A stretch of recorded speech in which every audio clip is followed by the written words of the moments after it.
வணக்கம் நண்பர்களே.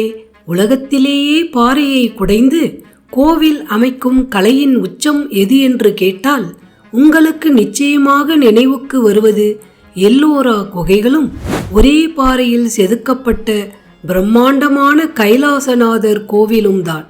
போன எபிசோட்ல இந்த எல்லோராவின் பிரமிப்பூட்டும் கட்டிடக்கலையை நாம் அனைவரும் நேரில் கண்டு வியந்தோம். ஆனால் அந்த மாபெரும் எல்லோரா குகைகள் கட்டப்படுவதற்கு சுமார் 2 நூற்றாண்டுகளுக்கு முன்பே இந்த தென்னிந்திய மண்ணில் பாறையை குடையும் புரட்சிக்கு முதல் விதை போடப்பட்டுள்ளது. தென்னிந்தியாவின் பாறை கட்டிடக்கலை என்றாலே எல்லோரும் மாமல்லபுரம் பற்றி தான் பேசுவோம். ஆனால் அந்த பிரம்மாண்டமான கலைப்படைப்புகளுக்கு எல்லாம் ப்ளூ பிரிண்ட் போடப்பட்ட இடம் இதுதான். ஆனால் இந்த 1400 வருஷ பழமையான பல்லவர்களின் ஆதி கலைப்படைப்பு ஒரு சாதாரண கிராமத்துக்குள்ள காலத்தோட ஓட்டத்தில் தன்னை மறைச்சி வச்சிருக்கு. நாம் இன்னைக்கு பார்க்க போகிறது திருவண்ணாமலை மாவட்டத்தில் இருக்கிற நரசமங்கலம் மாமண்டூர் குடவரைகள் பற்றி தான்.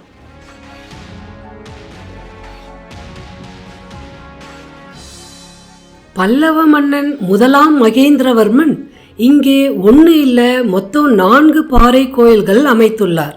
வாங்க நம்ம பயணத்தை ஆரம்பிக்கலாம். இந்த வீடியோவை மிஸ் பண்ணாமல் கடைசி வரைக்கும் பாருங்கள். ஏன்னா ரொம்ப டீட்டெயிலாக இந்த இடத்தின் வரலாற்று ரகசியத்தை நாம் பார்க்க போகிறோம்.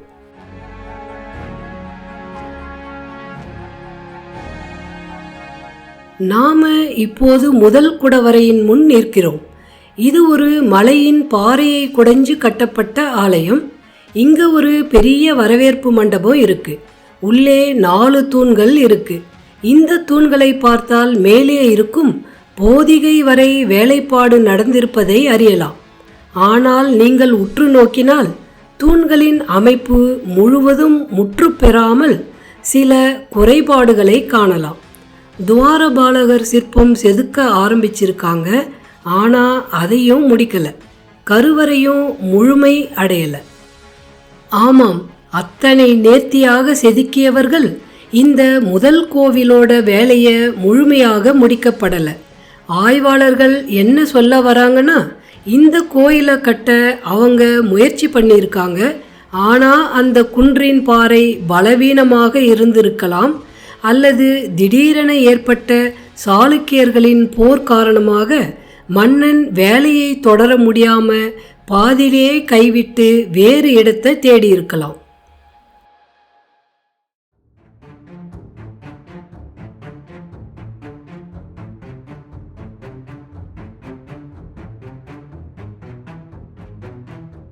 இதற்கு பக்கத்தில் இருக்கும் மற்றொரு குடவரைதான் மாமண்டூரின் திட்டமிடலுக்கு ஒரு சான்று.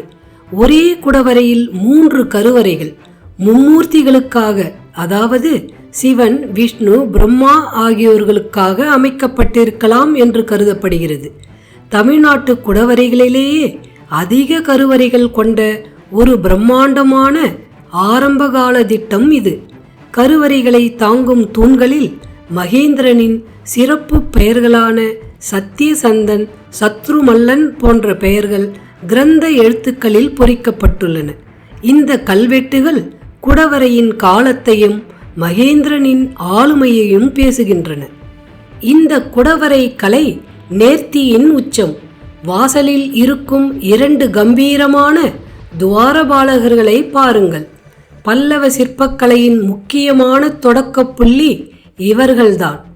இவர்களின் திரிபங்க நிலை, அதாவது உடல் 3 இடங்களில் வளைந்து நிற்பது, முகத்தில் தெரியும் புன்னகை, கைகளில் இருக்கும் ஆயுதங்கள் மற்றும் உடையின் மென்மையான மடிப்புக்கள், இவை அனைத்தும் கடினமான பாறையை கூட மெழுகு சிலை போல் செதுக்கிய கலைஞர்களின் திறமையை பறைசாற்றுகின்றன. இவர்கள்தான் பின்னாளில் மாமல்லபுர சிற்பங்களுக்கு அழகியல் இலக்கணத்தை வகுத்தவர்கள். உள்ளே மண்டபத்தின் தூண்களின் மேற்புறம் விரிந்து நிற்கும் போதிகைகள் மற்றும் கூரையை தாங்கும் உத்திரம் ஆகியவற்றை கவனியுங்கள். இவை அனைத்தும் சரியான விகிதாச்சாரத்துடன் செதுக்கப்பட்டுள்ளன. கருவறையின் உள்ளே இருக்கும் பெரிய சிவலிங்கம் மகேந்திரவர்மன் சமண மதத்தில் இருந்து சைவத்திற்கு மாறியபின் தான் கொண்ட சிவபக்தியின் சான்றாக நிற்கிறது. இந்த பாறை கோவிலின் சுவர்களில் எந்த சுதையும் பூசாமல் பாறையின் இயற்கையான அமைப்பை அப்படியே விட்டு வைத்ததுதான் மகேந்திரனின் விசித்திர சித்தன் என்ற பட்டத்திற்கு மற்றொரு அர்த்தம். இதுதான் குடவரை கலை முழுமை பெற்றதற்கான சான்று. இந்த குடவரைகளுக்கு பின்புறம்தான் மகேந்திரனின் மற்றொரு மகத்தான சாதனை உள்ளது. அதுதான் சித்திரமேக தடாகம் என்ற மிகப்பெரிய ஏரி. இன்று வறண்டு இருந்தாலும் 1400 ஆண்டுகளுக்கு முன் தலைநகர் காஞ்சிபுரத்திற்கு அருகில் உள்ள இந்த ஏரிக்கு நீர் வழங்க மன்னன் எவ்வளவு தூரம் நீர் மேலாண்மையில் கவனம் செலுத்தியிருக்கிறான் என்பதை காட்டுவது மட்டுமல்லாமல் தனது சித்திரமேகன் என்ற பட்டப்பெயரால் ஏரிக்கு பெயர் சூட்டி தன் புகழையும் நீர்வளத்தையும் இணைத்திருக்கிறான். மாமண்டூரில் ஏற்பட்ட அனைத்து தடைகளையும் கடந்து சில கிலோமீட்டர்கள் தொலைவில் உள்ள நரசமங்கலத்தில் மகேந்திரவர்மன் தன் கனவுக்கு ஒரு முழுமையான வடிவத்தை அளித்தான். ஹலோ வீவர்ஸ், இப்போ நம்ம வந்திருக்கிறது 4வது குகை கோயில். இது 2 அடுக்காக பில்லர் பண்ணியிருக்காங்க. உள்ளே பார்த்தீங்கன்னா 7 அறை இருக்கிற மாதிரி அழகாக குடைஞ்சி பண்ணியிருக்காங்க. பாருங்கள் வீவர்ஸ். மாமண்டூரை ஏன் இவ்வளவு முக்கியம் என்று சொல்கிறோம் என்றால் அது மகேந்திரவர்மனின் மாபெரும் புரட்சிக்கு முதல் அத்தியாயம். அதுவரை தமிழ்நாட்டில் கோவில்கள் என்றால் மரம், சுதை மற்றும் செங்கல் கொண்டு மட்டுமே கட்டப்பட்ட காலம். இவை காலத்தால் அழியக்கூடியவை. மகேந்திரவர்மன் வந்தபோது இனிமேல் என் கடவுள்களுக்கு கோவில் என்றால் அது காலத்தால் அழியாத கல்லால் மட்டுமே இருக்கும் என்று சபதம் செய்தான். அவன் கட்டிய முதல் குடவரையான மண்டகப்பெட்டில் உள்ள கிரந்த கல்வெட்டில் நான் பிரம்மா, ஈஸ்வரன், விஷ்ணுவுக்காக மரம், உலோகம், செங்கல், சுதை இவை ஏதும் இல்லாமல் இந்த குடவரை கோவிலை உருவாக்கினேன் என்று சவால் விட்டதை பெருமையாக பறைசாற்றுகிறான். இந்த ஒற்றை வரிதான் தமிழ்நாட்டின் கட்டிடக்கலை வரலாற்றில் ஒரு மிகப்பெரிய திருப்புமுனை. மகேந்திரவர்மன் ஒரு கலை புரட்சியாளன் மட்டுமல்ல, இலக்கியவாதியும் கூட. அவன் எழுதிய மத்த விலாச பிரகசனம் என்ற சமஸ்கிருத நகைச்சுவை நாடக நூல் குறித்தும் மாமண்டூர் கல்வெட்டுகளில் பதிவுகள் இருக்கின்றன. இந்த மாமண்டூர் மலைப்பகுதியில் பல்லவர்களுக்கு முன்னதாகவே தமிழ் பிராமி எழுத்துக்களும் சமணர்கள் பயன்படுத்திய கற்படுக்கைகளும் கண்டறியப்பட்டுள்ளன. அதாவது இந்த இடம் பல்லவர்களின் காலத்திற்கும் முன்பிருந்தே ஆன்மீகத்துக்கும் அறிவு தேடலுக்கும் ஒரு முக்கியமான மையமாக இருந்திருக்கிறது. இப்படி ஒரு இடத்தில் மகேந்திரன் தன் கலை புரட்சியை தொடங்கியது இந்த இடத்தின் வரலாற்று முக்கியத்துவத்தை மேலும் அதிகரிக்கிறது. இவ்வளவு பெரிய வரலாற்று பொக்கிஷத்தை பார்த்தாக வேண்டுமா? இந்த குடவரைகள் திருவண்ணாமலை மாவட்டத்தில் தூசி அப்படின்ற கிராமத்துக்கு பக்கத்தில் தான் இருக்குது. சென்னையிலிருந்து வரீங்கன்னா சுமார் 120 கிலோமீட்டர் தூரத்தில் தேசிய நெடுஞ்சாலை வழியாக போனால் ஒரு 3 மணி நேரத்தில் ஈஸியாக ரீச் ஆகிடலாம். அருகில் உள்ள பெரிய நகரம் காஞ்சிபுரம் தான். அங்கிருந்து ஒரு 25 கிலோமீட்டரில் மாமண்டூரை அடைஞ்சிடலாம். நீங்கள் இந்த வரலாற்று பரிணாமத்தை புரிந்து கொள்ள முதலில் முற்று பெறாமல் நிற்கும் மாமண்டூர் குகைகளையும் அங்குள்ள சித்திரமேக தடாகத்தையும் பார்க்கலாம். பின்னர் அங்கிருந்து சில கிலோமீட்டர் தொலைவில் உள்ள நரசமங்கலம் குடவரைக்கு செல்வது மகேந்திரனின் வெற்றியையும் கலையின் முழுமையையும் கண்ட ஒரு நிறைவான பயணமாக இருக்கும். நீங்கள் சொந்த வாகனத்தில் போகிறது தான் வசதியானது. ஏன்னா இந்த 2 இடங்களையும் இணைக்கும் பொது போக்குவரத்து வசதிகள் அவ்வளவு சிறப்பாக இல்லை. இந்த இடங்கள் மத்திய தொல்லியல் துறையின் கட்டுப்பாட்டில் இருக்கு.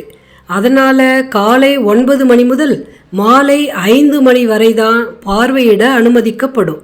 மதிய நேரத்தில் வெயில் அதிகமாக இருக்கும் என்பதால் காலை 9 மணிக்கு முன்னதாகவே பயணத்தை தொடங்கி விடுவது நல்லது.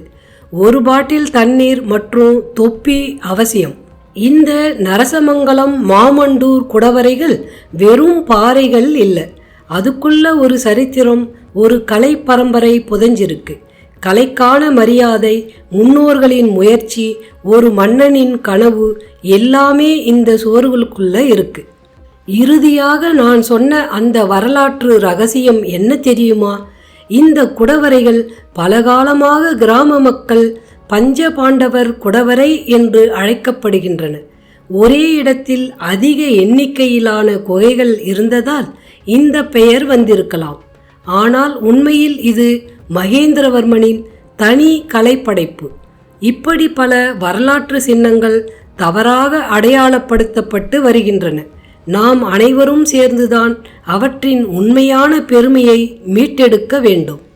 உண்மையான இந்திய வரலாற்றையும் தமிழ் மண்ணின் பாரம்பரியத்தையும் தெரிஞ்சுக்கணும்னு நினைக்கிறவங்க கண்டிப்பாக ஒரு நாள் ட்ரிப் பிளான் பண்ணி நம்ம முன்னோர்கள் விட்டு போன இந்த கலையை நேரடியாக பார்த்துட்டு வாங்க. நீங்கள் அங்கே பார்க்குற ஒவ்வொரு கல்லும் உங்ககிட்ட ஒரு கதை சொல்லும். இந்த வரலாற்று பயணம் உங்களுக்கு பிடிச்சிருந்தா ஒரு லைக் கொடுங்க, உங்கள் நண்பர்கள் கூட ஷேர் பண்ணுங்க. முக்கியமாக நம்ம சேனலை சப்ஸ்கிரைப் பண்ண மறந்துடாதீங்க.